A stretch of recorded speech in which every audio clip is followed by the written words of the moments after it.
સુરેન્દ્રનગરમાં સતત ત્રીજા દિવસે મેઘમહેર યથાવત છે। ખેડૂતોને વ્યાપક નુકસાન થયું। સરકાર સામે મીંટ માડીને ખેડૂતો બેઠા છે। મોડામાં આવેલો કોળિયો છીનવાઈ ગયો હોય તેવો ઘાટ છે। જમીનમાં ભેજ વધતા 15 દિવસ રવિ પાકનું પણ મોડું વાવેતર થશે। કપાસ મગફળીનો તૈયાર પાક બગડી ગયો છે। ખેડૂતોનું વર્ષ જાણે કે નિષ્ફળ સાબિત થયું છે।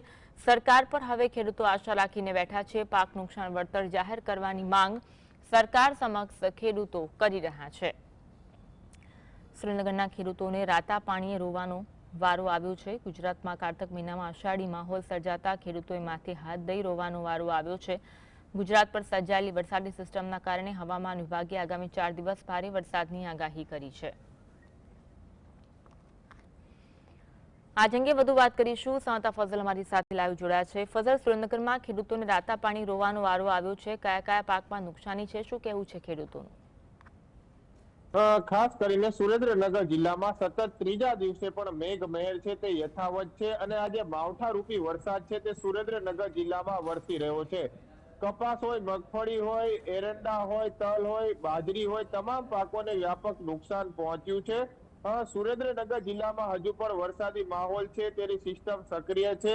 આ સુરેન્દ્રનગર જિલ્લાના જે હજુ પણ વરસાદી સિસ્ટમ સક્રિય હોવાના કારણે સુરેન્દ્રનગર શહેરનું મૂડી હોય કે પછી થાનગઢ હોય, ચોટીલા, તમામ વિસ્તારોમાં હાલ છે આ અવિરત વરસાદ છે તે વરસી રહ્યો છે।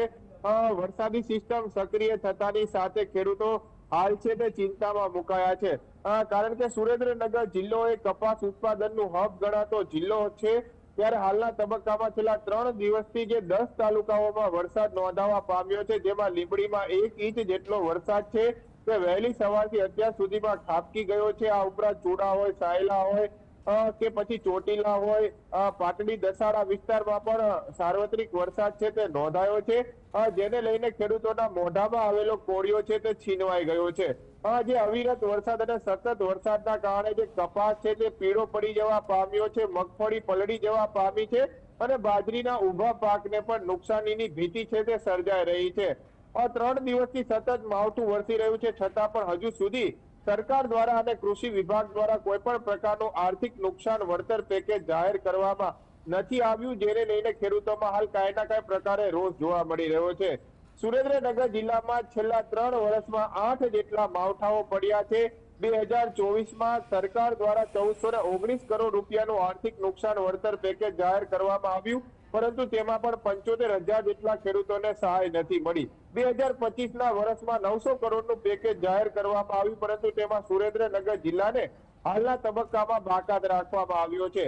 ત્યારે બીજી તરફ જે કુદરત તો ખેડૂતો ઉપરથી રૂઠી હોય તે પ્રકારની પરિસ્થિતિનું નિર્માણ થયું છે, પરંતુ હવે સરકાર પણ આ જે ખેડૂતો છે તેમની સામે જોવા તૈયાર ન હોય તે પ્રકારનો ઘાટ સર્જાઈ જવા પામ્યો છે।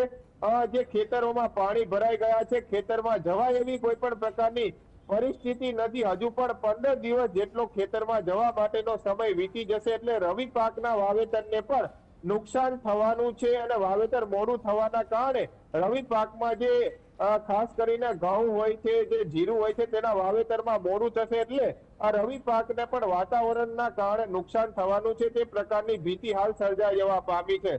ખરેખર સરકાર હવે ખેડૂતોની સામે જોવે અને વિશેષ વળતર જે નુકસાનીનું જાહેર કરવામાં આવે, સર્વેની અલગ અલગ ટીમો સુરેન્દ્રનગર જિલ્લામાં લગાવી અને જે નુકસાન થયું છે તેનું વળતર ચૂકવવામાં આવે તેવી સુરેન્દ્રનગર જિલ્લાના ખેડૂતો દ્વારા હાલ માંગ કરવામાં આવી છે।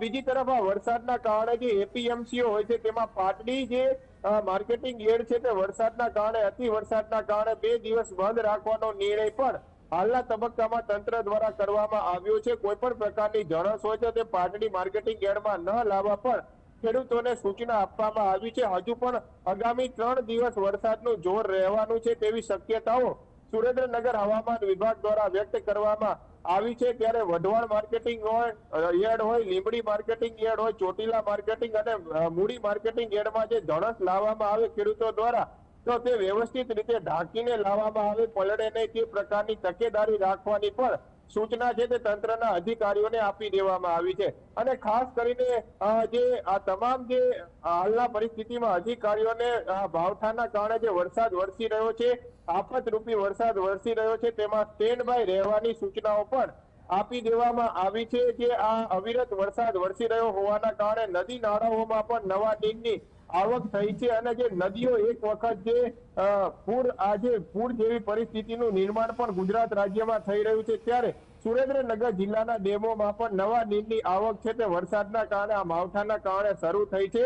ત્યારે ખેડૂતોના બેહાલ છે, ત્યારે હવે આ ખેડૂતો છે તે તંત્ર સામે મીટ માંડીને બેઠા છે અને તાત્કાલિકપણે જે નુકસાન થયું છે તેનો સર્વે કરી અને જે સહાય રૂપી પેકેજ છે તેની જાહેરાત કરવામાં આવે તેવી સુરેન્દ્રનગર જિલ્લાના ખેડૂતો દ્વારા સરકાર પાસે હાલ માંગ કરવામાં આવી છે। જી આભાર ફઝલ જોડાવા માટે અને માહિતી